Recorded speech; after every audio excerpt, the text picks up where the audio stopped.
September 22ஆம் தேதி மாண்புமிகு புரட்சி தலைவி இதய தெய்வம் அம்மா அவர்கள் அப்போலோ மருத்துவமனையில் அனுமதிக்கப்பட்ட நாள் முதல் அம்மாவின் உண்மை விசுவாசிகள் அனைவரும் ஒவ்வொரு நாளும் அப்போலோ வாசலுக்கு வந்து அம்மா பூரண நலம் பெற வேண்டி இறைவனிடம் பிரார்த்தித்து வருகிறோம்.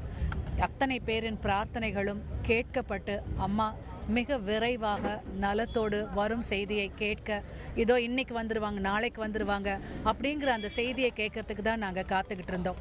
நேற்றுக்கு சாயங்காலம் 5 மணி வரைக்கும் இருந்துட்டு எங்கள் வீட்டுக்கு கிளம்பி போனோம். 7 மணிக்கு இந்த மாதிரி அம்மாவுக்கு மாரடைப்பு வந்தது அப்படிங்கிற செய்தி கேட்ட உடனே என்ன காரியம் எல்லாத்தையும் போட்டுட்டு ஓடி வந்தோம்.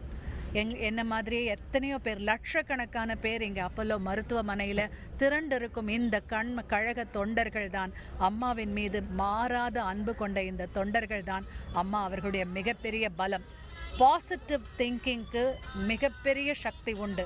இறைவனிடம் பிரார்த்தனை செய்வதும் அனைவரும் ஒருமுகத்தோடு அம்மா நலம் பெற வேண்டும் என்று விரும்புவதும் அம்மா அவர்களை மீண்டும் உடல் நலத்தோடு கொண்டு வந்து சேர்க்கும்.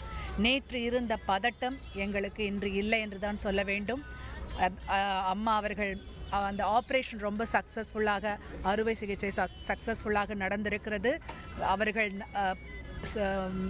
she has to come to conscious. அதற்காகத்தான் காத்திருக்கிறோம். நல்ல செய்தி வரும் வரை காத்திருப்போம். நன்றி.